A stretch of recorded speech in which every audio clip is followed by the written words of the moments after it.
I remember distinctly being maybe 12 or so and seeing Akira at the video store, and my mind was absolutely blown away.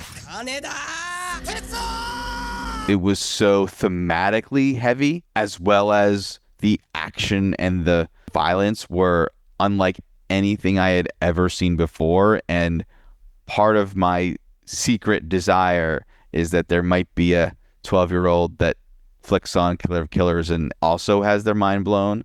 I think animation really puts the art of the film, front and center, and allows it to feel both beautiful and brutal. The Predator franchise has had many iterations, and we really want to be able to express this very specific kind of action in a brand new way.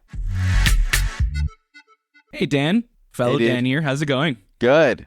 Great name. It's a great name. I think already we have a bond with one another, so we can just share all of our Absolutely. secrets. Absolutely. Dan, I just want to thank you so much for sharing your time with me today on our show. This is one of the coolest movies I have seen, I think, ever. It is so fucking badass, and I just so happy that it exists. So I just wanted to thank you for that right out of the gate. I'll take it, man. Thank you so much. I'm happy it exists too.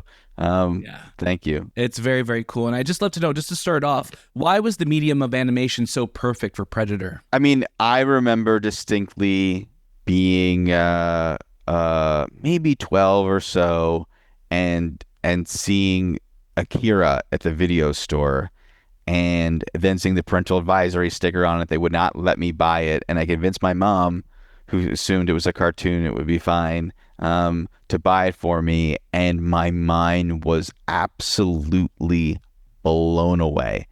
And I think because it it was so thematically heavy, as well as the action and the violence were unlike anything I had ever seen before. And part of my secret desire is that there might be a 12-year-old that flicks on Killer of Killers and also has their mind blown.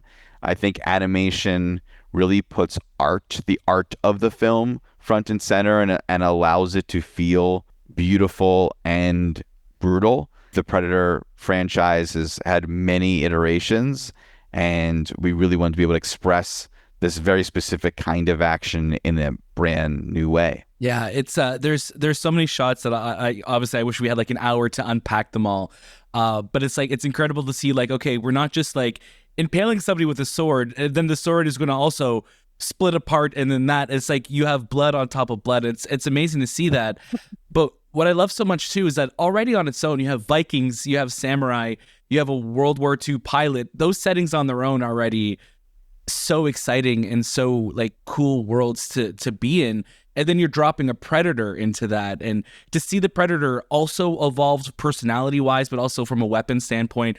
What excited you most to see the Predator kind of evolve through the story as we progress in those eras? You loved the idea for the Viking chapter of having a Predator be even he had to be, in my mind, more stripped down than Prey because it was set earlier, even though it's obviously still advanced. So having that one badass armature weapon, that the hammer hand, was essential to that, and have something ginormous for them to deal with just felt like a Viking character.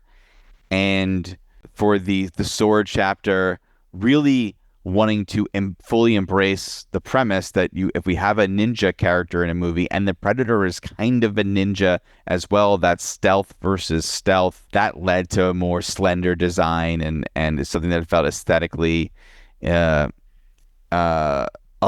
the chapter. And then yeah, man, I mean the World War II, the joy of being able to tell a movie, express a story that was almost entirely told in the air, and have the Predator function like it normally does on the ground, but this time just from its ship, and what kind of toys it would bring, and also still sort of the era, and making sure that the Predator, usually tries to meet its opponent on their own merits. He sort of tries to match them with his own version of things.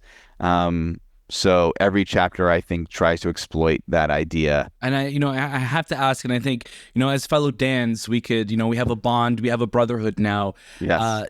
That Badlands trailer opened up with a very familiar looking alien, the skull of an alien. I just want to know, like, can you, like, between Dans, can you confirm, is that a harvester from Independence Day? The trophy room in the beginning of that Badlands trailer is filled with fun little nods, and yeah, the Independence Day is made by 20th Century Studios. Was the movie came out under their purview, so um, that certainly would be an easy, and other things under 20th Century, are easier skulls to make. So there may be a couple of them up on that trophy wall. Very excited. I cannot wait to see that film. I cannot wait to rewatch this movie as well too, just because it's just been on my mind. I'm like, I need to see this in 4K when it's on Disney Plus. So I just Awesome. Again, Dan, thank you so much for your time. I really hope we get to talk to you down the road again.